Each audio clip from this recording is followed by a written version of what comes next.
Paranormal King Radio Network,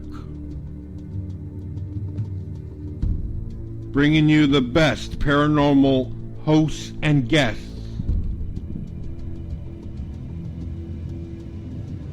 Bringing you the best paranormal shows and features.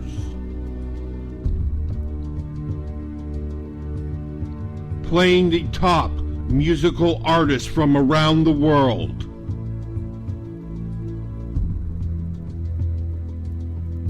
Paranormal King Radio Network.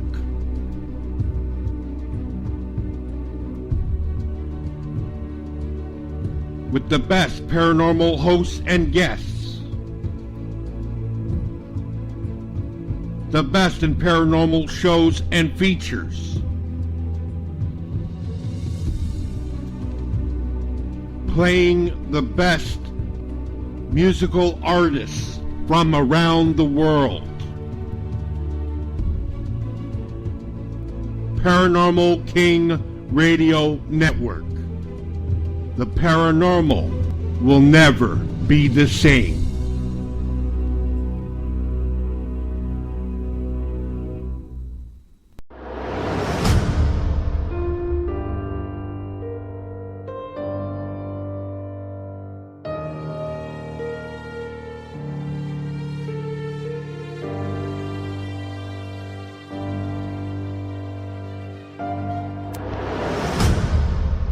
There are things in this world of the paranormal that we do not understand, but we try to explain it through methods of science, magic, religion, and historical accounts. What we present to you now is Haunted Salem's Beyond the Grave, where the dead educate the living.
Salem, Massachusetts is home to a world of haunted enchantments. Walk the stone-filled streets of the Witch City, and you will pass by unusual shops, strange museums, and beautiful architecture throughout Salem.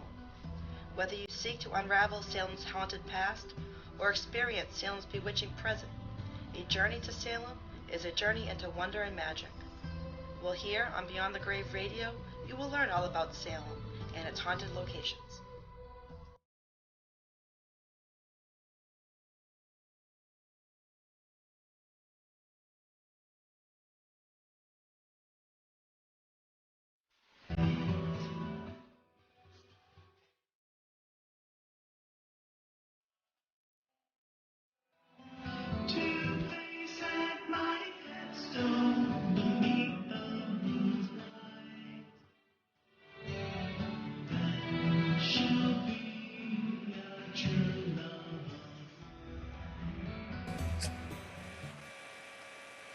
Welcome to Beyond the Grave Radio with Haunted Salem, where the dead educate the living. I am your host, Christina Corsetti, and here on the Paranormal King Radio Network. And tonight, being All Hallows Eve, I thought we would do a show on Salem and its haunted locations. I definitely can't wait for tomorrow, though. I'll be downtown Salem all day and night, basically, and I'll be meeting quite a few of Haunted's fans. Also, we were lucky enough to raise money for a 10-year-old boy who holds deep to my heart, and he's able to come down for the first time to Salem on Halloween. So that's awesome. We have a personal photographer that's going to meet up with us and take lots of pictures. And I'm also going to be writing an article on his first experience in Salem, especially being on Halloween. So that's absolutely wonderful, and I'm honored to help. It's some extensive definitely exciting. This is my favorite time of year. You gotta love it. But we do, however, do have kind of a short show for you tonight. It won't be running 2 hours, but we got all the haunted locations in Salem. So starting off with City Hall, the officials don't actually admit to the haunting of a suicide victim in Salem City Hall on Washington Street, but they can't disprove it either. Rumors indicate experiences of ghostly footsteps, thumping sounds, a sense of pain, thick air, and sensation of rapidly spinning where the suicide took place.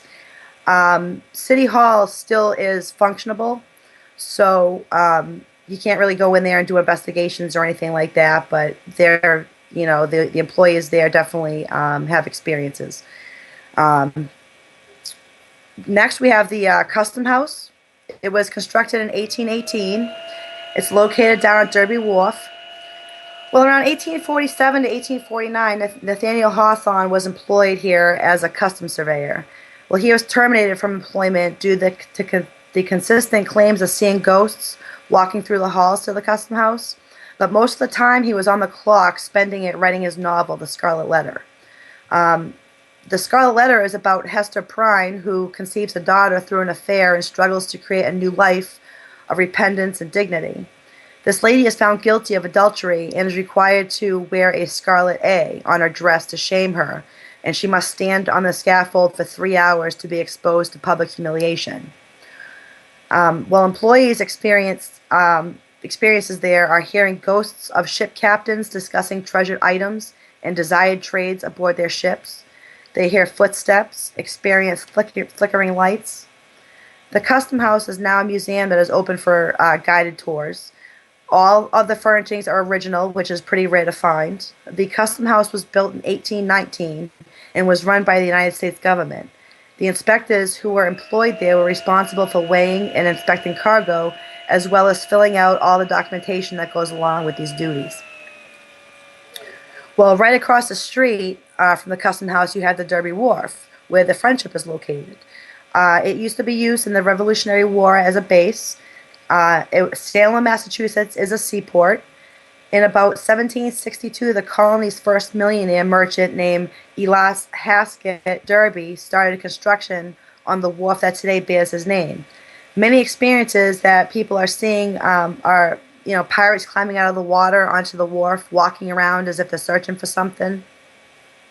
They also hear sounds of footsteps coming up behind them, cold air and 80-degree temperatures. Some have seen pirates walking around. One woman was touched by cold fingers only to turn around to see an 1800s fisherman basically vanish into thin air. Now, next we have Gallows Hill, which is very interesting because it's a mystery to where the actual Gallows Hill is located.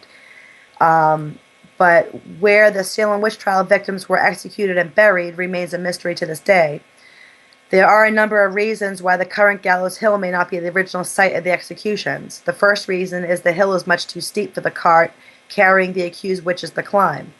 The second reason is that according to one local legend, Benjamin Nurse, son of the accused witch Rebecca Nurse, supposedly rowed a boat under the cover of night from a creek near the Nurse homestead into the North River and right up to the base of the hill where the executions took place, in order to gather his mother's body and give her proper Christian burial on her property.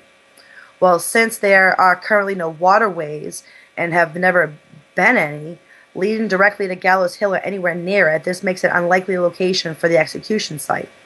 The only clues that remain about the real execution site are a few letters and diaries discovered by historians over the years.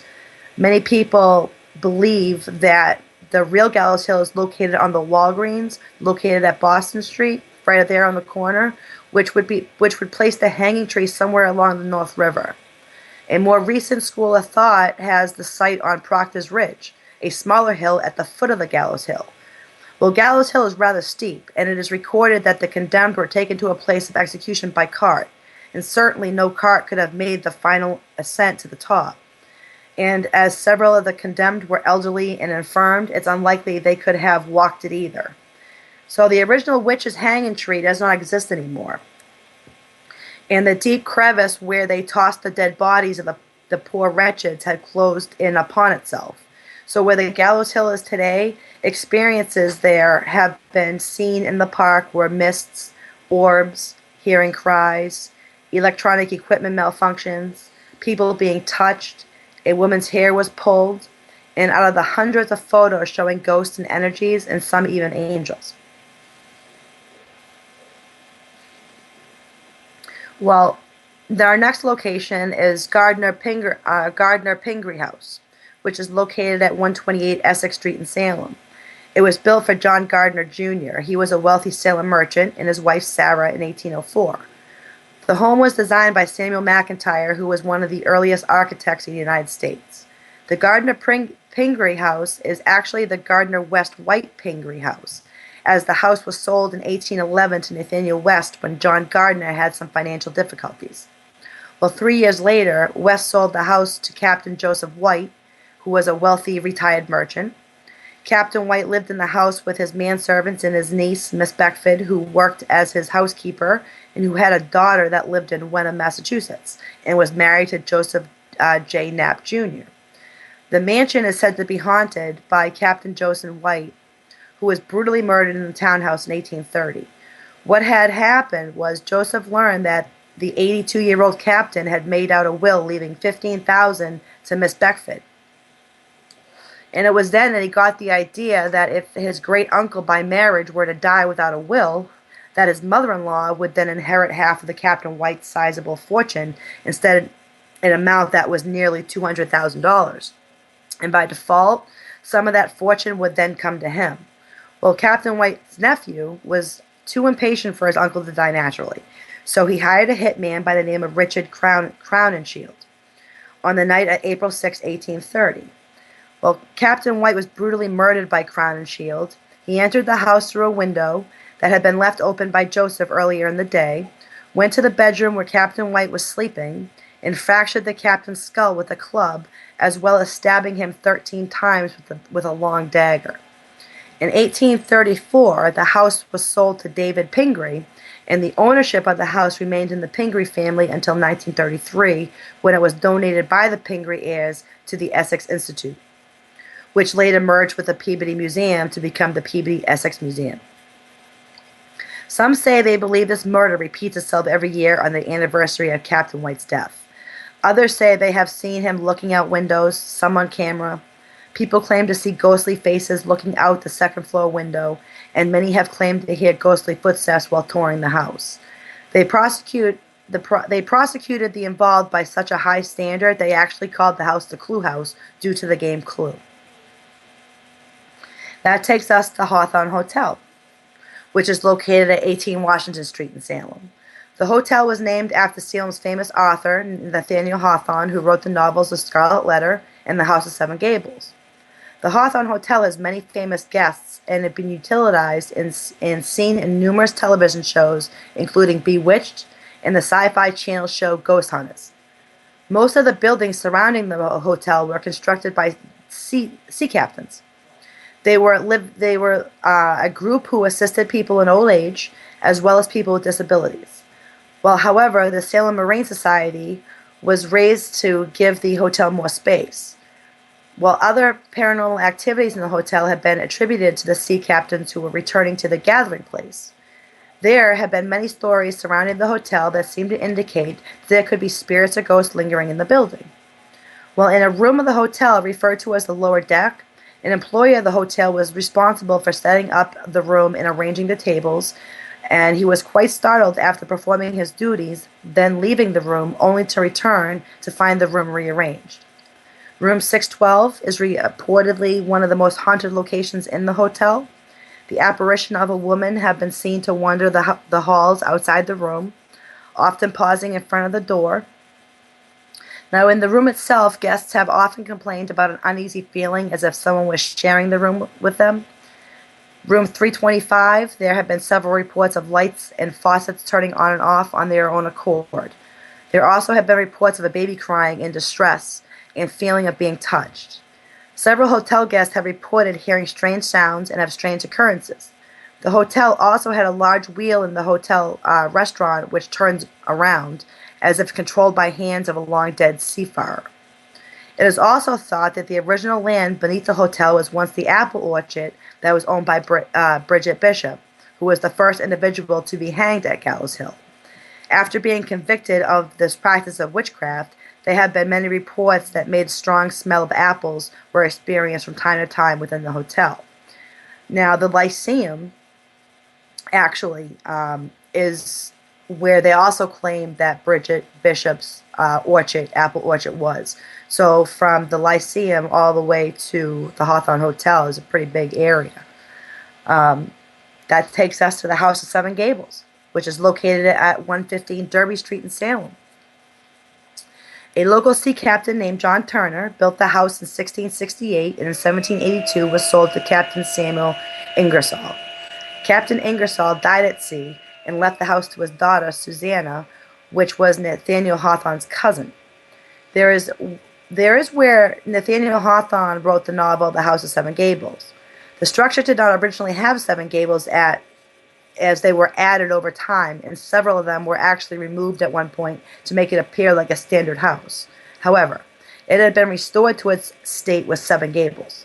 The spooky-looking house, along with its eerie inner passageways, has a reputation of being haunted. Some of the staff and guests have claimed to have seen Suzanne Ingersoll's ghost walking in the hallways or peering out the windows. Others have seen a ghost boy playing in the attic area. Footsteps have been heard on the upper floors. He plays with his toys. Travelers visiting the home have seen faces in the window, tapping on glass, whispering in their ear as they walk along the guided tour. Some of the guests feel uncomfortable up in the attic area as though someone is watching them. They say they feel dizzy or off balance. Some witnesses have been seen the rocking chair in the attic move on its own. Others believe they brought a spirit or two back home with them after taking the tour. Well, Susanna Ingersoll seems to be the spirit that frequently the mansion has seen most of. She has been seen peering out of the upper floor windows only to disappear. Some witnesses have seen her apparition roaming the various rooms and hallways and again disappears quickly as she appeared. Susanna's spirit frequents the outside of the home as well as she's been spotted in the garden, which she dearly loved.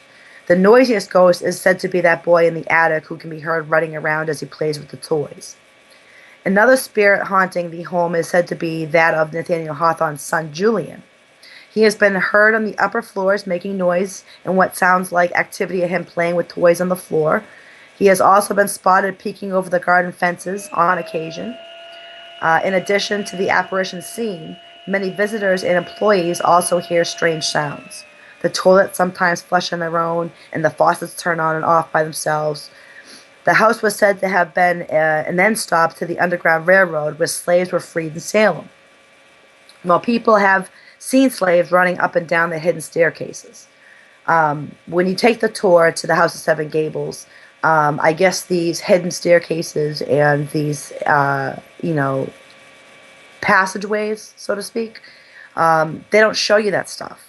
And that's the stuff you want to see, you know what I mean? And they actually, there's so much to see there. They don't show you everything, and I think they should. I think it's all part of the history. But we're going to take our first break right now, and when we come back, more on Salem and its haunted locations.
Welcome back to On the Grave Radio with Haunted Salem, where the dead educate the living here on the Paranormal King Radio Network.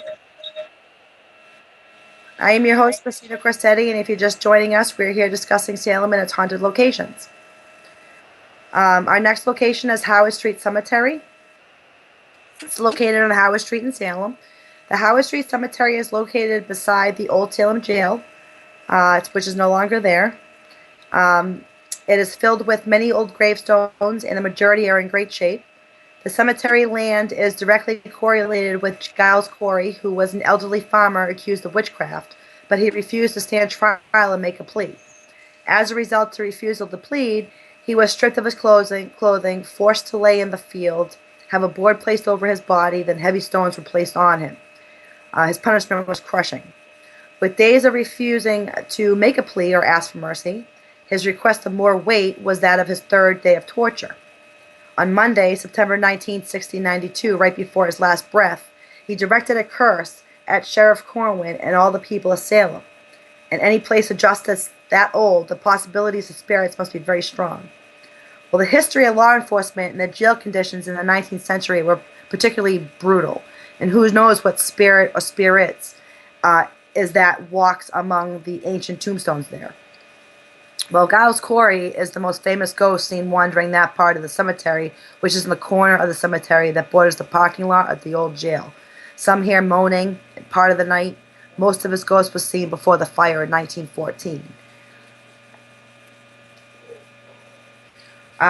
John Ward House is located on 9 Brown Street in Salem. John Ward, a leather tanner, he had the house built around 1684 on an acre of land, and its original location on what now is known as St. Peter's Street. It was built in the first period style, which generally consisted of such characteristics as timber frame, clapboard materials, prominent chimney in the center of the house, a few small windows, eccentric locations, and a roof with a few gables. Between the years 1684 and 1730, the house was built in phases. Now, there seems to be a discrepancy of where the house is actually located, because if you Google John Ward House, the address comes up in 5 locations. It comes up as 9 Brown Street, 132 Essex Street, 161 Essex Street, 164 Essex Street, and then claims to be, and then it claims that John Ward purchased the acre of land on Prison Lane, which is now St. Peter's Street. But I don't know why there's so many locations to it. I'm assuming it is on Brown Street, but the Ward House has moved to different locations and restored from its original location that was on St. Peter's Street. Well, anyway, besides the description of the house, you will not find any other information or anything even haunted about it. Which takes us to the Joshua Ward House, which is located at 148 Washington Street in Salem. While Joshua Ward himself made his wealth from Salem ports and sea business, it's the location of the house, not the man who gave it its name, which inspires the home's notary. The Joshua Ward House has been seen and owned fames and books on the collected Haunted of Salem and comprehensive segment of History Channel series Haunted History. The Joshua Ward House is built over the site of the original home of George Corwin, the High Sheriff or Essex County in 1692. Constructed in 1780, the Joshua Ward House occupied Sheriff George Corwin, who is best known for imprisoning over 150 people during the witch hysteria. This is my favorite house, and I believe it's the most haunted in Salem, to be honest with you. After George Corwin died, his family feared the public would be angry at him because he declared their friends and family as witches, and that they would desecrate his grave and body, so they buried him in the basement of his own mansion. Years later, they exhumed and reburied him in the Corwin plot, which is on Broad Street Cemetery. Reports testify to cold hands put on the backs of the house employees, candles knocked over and twisted into S shapes, mysteriously locked doors, overturned furniture, and cold spots. Pretty standard fare for many ghost activities. But perhaps the most compelling piece of supernatural evidence comes from the Polaroid taking of a new agent when the house served as a real estate office in the 1990s. Well, the new associate posed for a headshot at the bottom of the stairs. A few minutes later, When the picture developed, a black dressed figure of a woman was clearly visible standing at the top of the stairs. This is considered the Witch of the Joshua Ward House. Now, many know this photo well because a lot of people claim it looks like Diana Ross because of the hair. Well, many people still believe Colwyn haunts his own mansion, along with a woman who had been seen wandering the halls. They claim the second floor is freezing cold. Often alarms go off that engage calling the police and fire departments. A janitor quit his job right on the spot after bumping into a woman with long black hair who's thin and very pale. She has also been seen sitting in a chair upstairs staring out the window. There are two entities who reside here who were innocent victims of the witch trial, perhaps looking for Sheriff George Colwyn. Entity of the woman in black, rather wild hairstyle, she is thought to be one of the victims unjustly executed. Her apparition has been reported roaming the hallways throughout the building, the other being the male entity of Giles Corey. He was the one falsely accused of being a warlock and who was tortured and killed by the crushing rocks method of interrogation.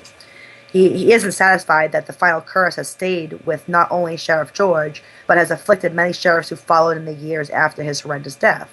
Trash cans are found turned over. Books are pulled from shelves. Rooms found in disarray. Candles are taken out and melted. Cold spots are felt in certain corners of certain rooms. Now, an older male entity has been seen sitting in a rocking chair by a fireplace in which people claim to be Colwyn himself. Back in the mid-1980s, people had reported being choked by an unseen entity. This could be Sheriff George trying to reclaim his authority, or it could be one of his victims trying to show the living what they suffered. Items are moved around the mansion and candles are bent into the shape of an S. Takes us now to Morning Glory Bed and Breakfast, which is located on 22 Hardy Street in Salem. It's an 1808 Georgian federal-style building, stood empty for a year until Bob Shea and his father purchased it for the past 14 years and has managed a comfortable bed and breakfast, located across from the House of Seven Gables. Now, this bed and breakfast inn is said to be haunted by a young woman in the turn-of-the-century clothing. Ghostly children are believed to reside here as well. A teenage young woman has been spotted in Bridget Bishop's room, observing newly arrived guests. Two small children, a boy and a girl, have been witnessed in a guest room and on the staircase. Footsteps are heard. Guests experience knocking on the doors. Some feel affection and calmness. A guest was asking about the ghost when all of a sudden a tea kettle slid off the table and across the floor, while the guests and the innkeepers were sitting on the other side of the table when this occurred. Now, as far as having a Bridget Bishop room at the Morning Glory Bed and Breakfast, to my research, I have found nothing that puts Bridget Bishop there. I don't know if they just dedicated a room to her, but I can't find any ties to the Morning Bed and Breakfast at all when it comes to her. I thought that was interesting. Up the street, we have the Lyceum Bar and Grill, located at 43 Church Street in Salem. It opened the doors as a restaurant in 1989, and as alleged was Bridget Bishop's apple orchard.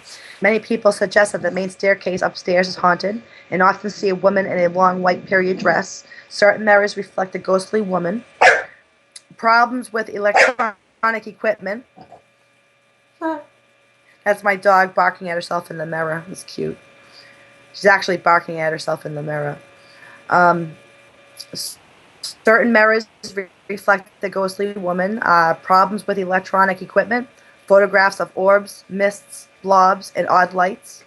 People witness a man wearing a top hat with a dog by his side. A female in blue Victorian dress named Amelia and a child named Thomas. Old Burying Point Cemetery is located on Charter Street in Salem, constructed in 1767, and has claimed a spot on the National Register of Historic Places. Charter Street boasts the city's oldest cemetery. Dated from 1632, the Old Burying Point is also known as the Charter Street Cemetery. Some names listed here are a Mayflower passenger named Captain Richard Moore, Governor Simon Bradstreet, Reverend John Higginson, Chief Justice Benjamin Lind, Samuel McIntyre, Richard Moore, who was a passenger on the original voyage of the Mayflower, Nathaniel Mather, who was the brother of the legendary Puritan, divine, and witchcraft expert Cotton Mather, witch trial judge Bartholomew Gagney, and John Hawthorne, who was Nathaniel Hawthorne's great-great-grandson. Now, he was ashamed of his ancestors' behavior, so Nathaniel changed the spelling to the family name by adding a W. Though grave robbing is prohibited in the cemetery, it is not without its photographic charm. The grounds are extremely well kept, and the headstones are in good repair. Though age has cracked and fell some of the stones, they've been mended as best as possible. The cemetery also has a plaque where a plaque where one would find graves of the more notable citizens of Salem to guide the inquisitive visitor quickly to the proper headstone. The burying point is a small cemetery with only 347 stones for the site, but it is one of the oldest, best-kept cemeteries in the United States. Visitors seem to experience overwhelming feeling of foreboding, sadness, and depression. Often, cameras malfunction and pictures show streaks of light, paranormal rods, orbs, and odd mists. Some claim to have captured full-body apparitions. The most notable is that of a woman in a white who is believed to be that of an accused witch from 1692. In the back corner near Murphy's restaurant is a woman in a powdered blue Victorian dress, can be seen holding a picnic basket, and a young boy in short pants, black shirt, and a hat is always seen with her. Now, at the corner of Charter Street and Liberty Street stands Samuel Pickman House. Elizabeth Reardon discovered this 17th century dwelling under a Victorian mansard roof. The house may have been built early 1664 for Samuel Pickman and is one of Salem's oldest buildings. On the other side of the Burial Point Cemetery sits the Grimshaw House, which is another one of my favorite houses. That Nathaniel Hawthorne met his future wife Sophia in 1837. The author has been invited to the Peabody home by the eldest of the three famous Peabody sisters, Elizabeth Palmer Peabody, who would later achieve fame as the mother of the American kindergarten movement. Next, we're at the Old Salem Jail, which is located at 50th Street. Did we already? Well, I'm not sure. It's located at 50th Street, Peter Street in Salem. It functioned until 1991. The earliest portion of the facility was built between 1811 and 1813, which replaced an older jail that was nearby. The Old Salem Jail was then updated and enlarged about 1885, and the sheriff's building was then built in 1813. It was destroyed by the fire in 1914. While reputably haunted correctional facility, which played host to estimated 50 hangings, has a long history. The original dungeons in which the accused witches were held, was constructed between 1683 and 1684. It's about a 70 by 280 feet jail, which had oak timbers and siding.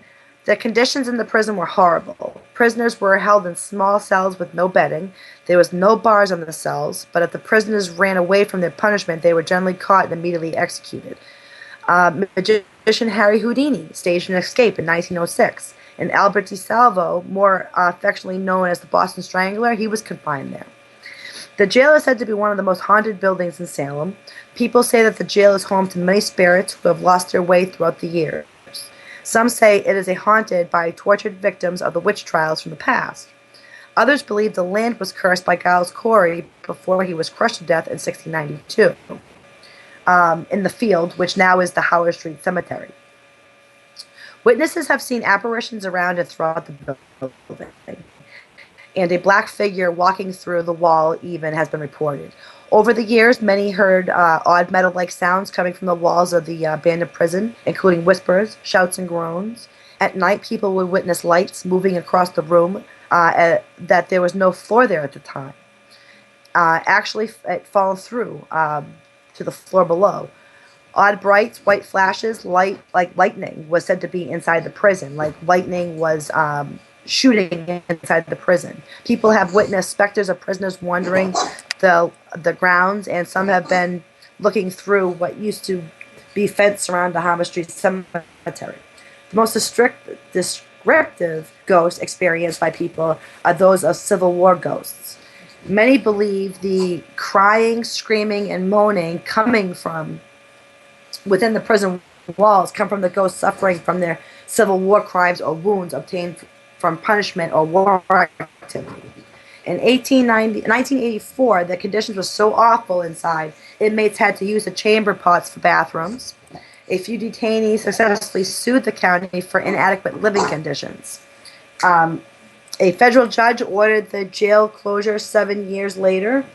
Until then, it was considered the oldest active penitentiary, in the United States.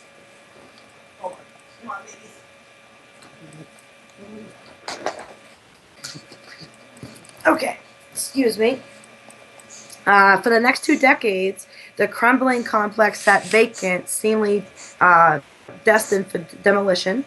A 1999 fire in the jailkeeper's house further lowered the chances of survival.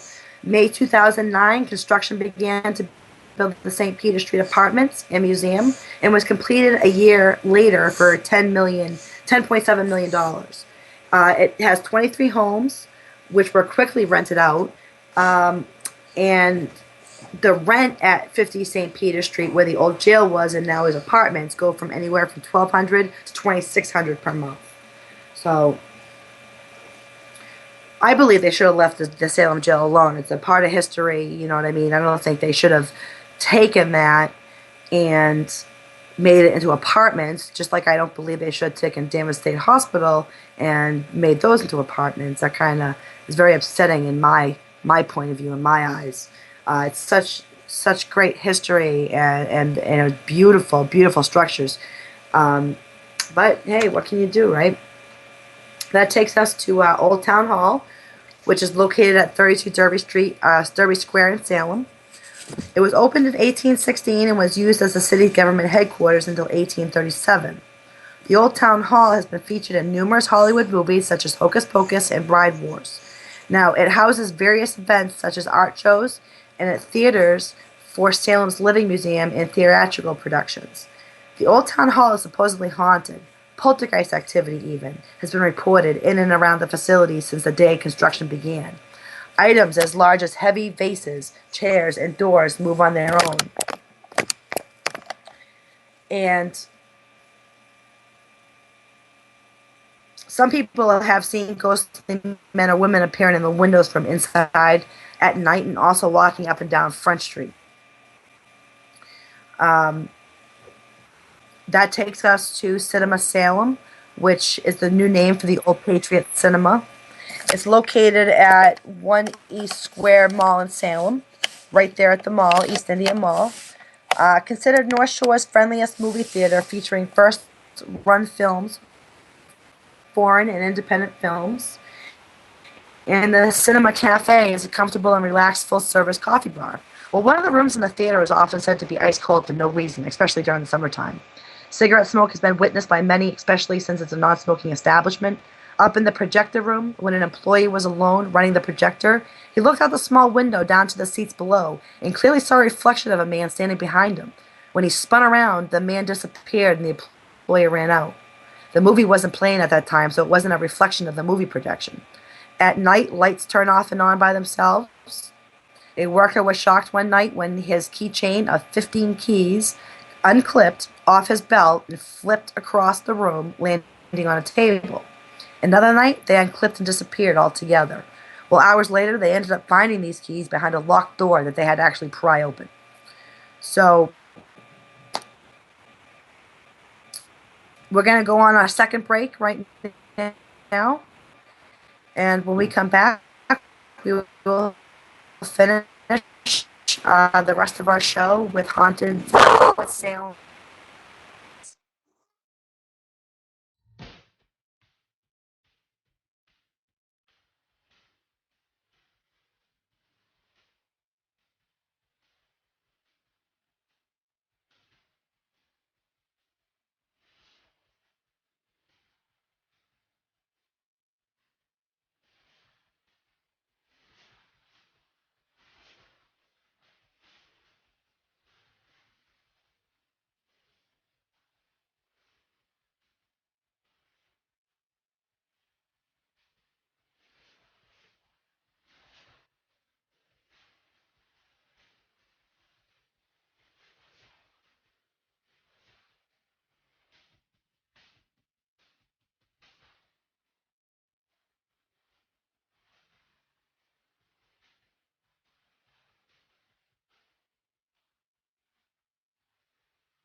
Welcome back to Beyond the Grave Radio with Haunted Salem, where the dead educate the living, here on the Paranormal King Radio Network. So we are discussing Salem and its haunted locations, and right now we're at Rope's Mansion, which is located at 318 Essex Street in Salem. It's built in 1727, and it's a Georgian-style house. It's actually named for the 4 King George of England. It was renovated in 1894 to a colonial style, and the garden was designed and laid out in 1912 by John Robinson in a style that would have been an appropriate match for a colonial style of type of house. The house was also moved back from the street. Well, the Ropes Mansion once housed 3 generations of Salem's Ropes family. The house was built for Samuel Bernard, a merchant, in 1768. Judge Nathaniel Ropes Jr. purchased the house from Bernard's nephew. The mansion was home of Nathaniel and Abigail Ropes. The Ropes family then inhabited the house in 1907 when the house was given to the trustees of the Ropes Memorial for a public benefit. It is now listed on the National Register of Historic Places and is owned and maintained by the Peabody Essex Museum. Well, the house is closed to the public, I think right now, but it does have tours, I believe. And the garden is open all year round. It's considered to be one of the most haunted houses in Salem. Nathaniel Ropes was an unpopular loyalist judge and died of smallpox while his house was being stoned by a rabble outside of 1774. The Ropes Mansion is supposedly haunted by Abigail Ropes, who died in the house when her nightgown caught on fire in the bedroom upstairs. She just walked too close to the fireplace, which wasn't, too uncommon for women's clothing to catch on fire like that back then.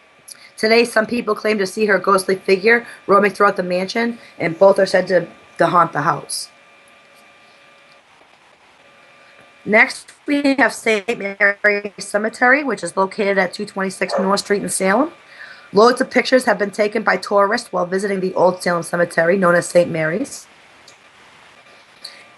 And out of these loads of pictures taken, dozens have turned up evidence of ghost hauntings. The old cemetery. Witnesses have seen a ghostly gray figure walking alongside them and have felt unpleasant vibes from the forest down the hill. They have also been seen, they've been sounds of claws on the path and waist-high light that appears near the top of the hill. Some visitors of this haunted Salem cemetery have reported seeing strange white lights floating around the cemetery, as well as bone-chilling sounds. Sounds of a dog running from within the cemetery have been heard, and also general feelings of being watched or stalked while walking through the cemetery. The general consensus of what haunts St. Mary Cemetery is that of negative, and it makes people feel unwanted, especially down near the forest area. St. Peter Episcopal Church. That's located at 24 St. Peter Street in Salem. The church was founded in 1733 in its Salem location on the land donated by Philip English, who was a wealthy merchant who had been jailed for not paying taxes to support the church. English was also an accused witch during the hysteria of 1692. The original church was actually a wooden structure, and the stone church that we see today was built in 1833. A chapel was built in 1871 over the old graveyard associated with the church. Now, while the bodies remained underground, they were where they initially were buried. The headstones were moved to new locations, including the chapel walls. Some were moved in front of the church to create what looks to be 2 small cemeteries on both sides of the front door. Inside the church, they hear footsteps, knockings, moanings, and sad noises. They say at certain times of the night, floating ghostly figures are seen hovering over the grass and parking lot where the old graves are situated. In the front of the cemetery, a ghost of a man had been seen crouching in the corner as if he feared a dreadful beating. On the Brown Street side of the church is a wooden door where there is said to be a woman that hangs out and haunts the door as if she's in shackles. While also witnessed repeatedly by the door are a couple of ghostly men who lean against the frame as they observe the living go by about their business. Now, Salem Hospital is our next location, and not really is Salem Hospital that haunted. You would think that given the tragedies that happen in the hospitals, you would think they would be very haunted. But the Salem Hospital, only one woman has been witnessed walking the halls of this one wing that seems to be her eternal dwelling. She died giving birth, and the hospital staff deals with equipment malfunctioning on a daily basis. People are overcome with sadness and grief, and electrical issues that happen all the time. Now, the Salem Inn is located at 7 Sumner Street in Salem, down in the consignment shop now, Jerry's. The inn is made up of 3 different historical homes and have been restored and also listed. Built in 1834, located near Salem Commons and walking distance to everything, the 3 houses are the Captain West House, the Brick West House, and the West House. Salem Inn is a great base for touring Salem and locations related to the Salem witch hunt. In cold months, you can choose a room with working fireplaces. All of the rooms are stocked with antiques, and it's simply a gorgeous place inside and out. A good breakfast with lots of variety is served, and you're walking distance from several restaurants. No less than 3 spooks are thought to be found in the haunted Massachusetts hotel. The first of a woman that is staffed named Catherine. The second is a little boy who can be heard running up and down the stairs throughout the halls. And finally, there's a specter of a cat, which haunts the parlor. Now, room 17 of the Captain West House, guests experience a ghostly woman sitting on their bed. People also in the same house wake up to loud banging and pounding noises on the walls and ceilings. Room 17 is noted for lots of strange noises, but you might experience those in any of the other rooms in the Captain West House, which is a 19th century mansion and the oldest of the 5 buildings which make up this Salem. Salem State College Bowditch Hall, located 1 Loring Ave in Salem. A main dormitory in the university is named after Nathaniel Bowditch, who is an early mathematician who is remembered for his documented expertise on ocean navigation. Bowditch Hall, room 222, is located on the north campus side of Salem State. It was built in 1966 and is home to about 290 freshman students in the university. Students claim that room 222 was haunted. Students report that the beds will shake in the middle of the night and loud banging sound emanates from the walls without explanation. And it only seems to happen in this room, and no one ever can hear it from any surrounding neighbor rooms or the hallways outside. That takes us to the main stage auditorium of Salem State College, which is located at Salem State University main campus. Salem State Main State Auditorium is a 700-seat auditorium that produces up to 4 major performances a year. It houses a ghost boy named Tommy, which died there. He was crawling in the above area in the auditorium. Well, one night, he fell through a loose spot in the ceiling and was found dead, sprawled on the seats below. It was around 1960 since the area has been sealed off and used for storage. They hear odd noises, items being moved, and unexplainable equipment problems. When technicians are working high up on ladders, they're adamant that they feel Tommy putting pressure on their backs as to protect them from falling like he did decades ago. The Samuel Pickman House is located on Charter Street in Salem. Charter Street is one of the most famous streets in Salem. It has so much beautiful architecture, and the structure of the buildings and the building itself is just amazing, especially during the winter nights when everything's all white. Oh, it's beautiful. But the Pickman House falls into the category of American colonial architecture from the first period. The style of the large central brick chimney is an excellent example of first period craftsmanship. The house was restored by Historic Salem in 1969 and purchased by the Peabody Essex Museum in 1983. The Pickman House is not open to the public. The house was built in 1664. Well, Samuel Pickman's house sits next to the Witch Memorial dedicated in 1992 and is also next to the second oldest burial ground in America. These properties from I apologize. This is Charter Street. I was thinking Chestnut Street. Chestnut Street is one of the most beautiful streets in Salem. For some reason, I was thinking Chestnut. I apologize. This is Charter. This is the old Burial Point Cemetery. Anyway, the properties form the Charter Street Historic District. One ghastly story tells a husband and wife who lived in the house with a young daughter of 7 years old. Well, the demons were believed to have caused the husband to go insane, chaining his daughter up in the attic, torturing and starving the child. Then he tied his wife to a tree outside, killed her by pouring hot wax over her body, leaving her to die a slow, painful death. Then he fled, leaving the child who died in the attic and his wax-dead wife's dead body tied to a tree. Well, people take photos of the house, claiming it's still inhabited by a demonic force, and now the ghost of a young girl who was sometimes seen looking out the attic window to the life below. Orbs and other odd lights are captured also on film. Now, the Witch Dungeon Museum, located at 16 Lind Street, Lynde, in Salem, the Witch Dungeon Museum is a popular tourist attraction that offers a live theater reenactment of events that took place during the witch hysteria in 1692, plus a self-guided tour through a recreated dungeon that housed the accused. Shadow people are witnessed in the basement, in which many believe to be a monk who once lived in or practiced a religion profession on the grounds.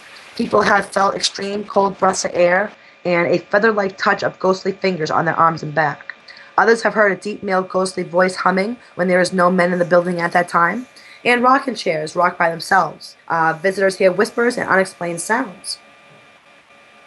Now, the witch house, which is the Jonathan Corwin house, is located at 310 and a half Essex Street in Salem. This is the witch house. Some home of Judge Jonathan Corwin. The witch house is known to be the only structure still standing in Salem which has direct ties to the witchcraft trials.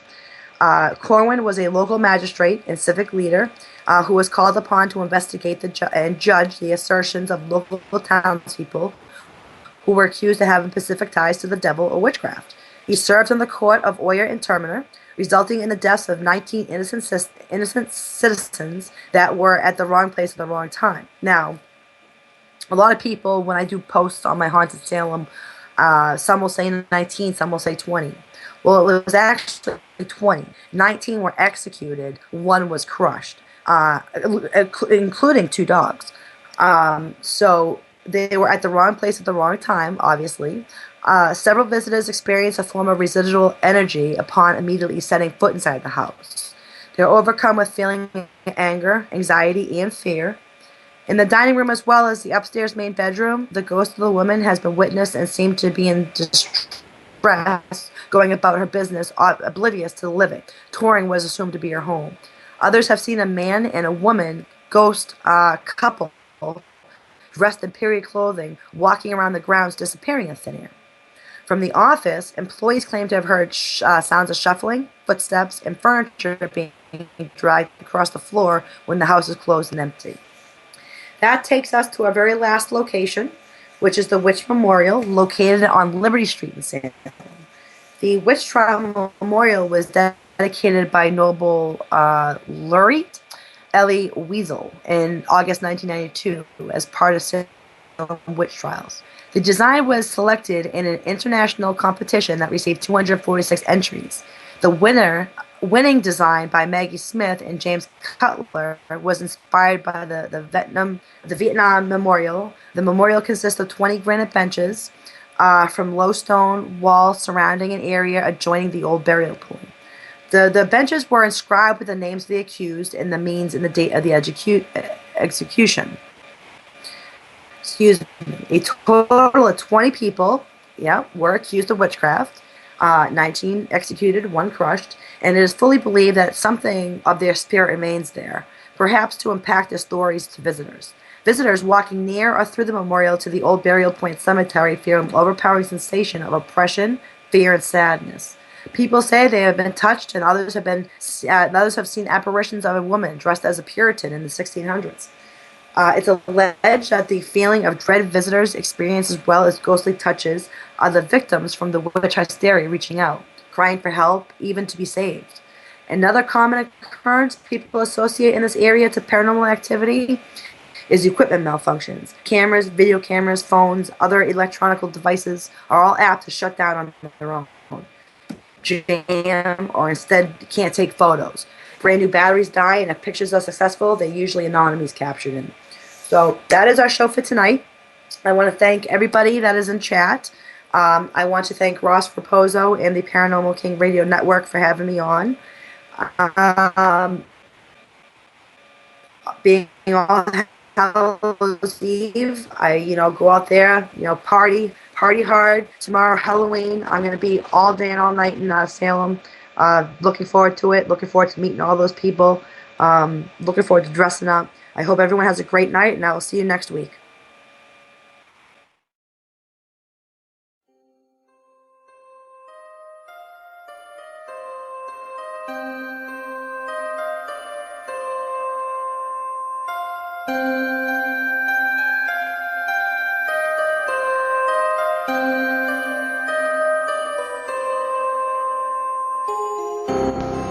That ends this episode of Beyond the Grave Radio with Haunted Salem, where the dead educate the living. Thank you for listening to what the dead had to say.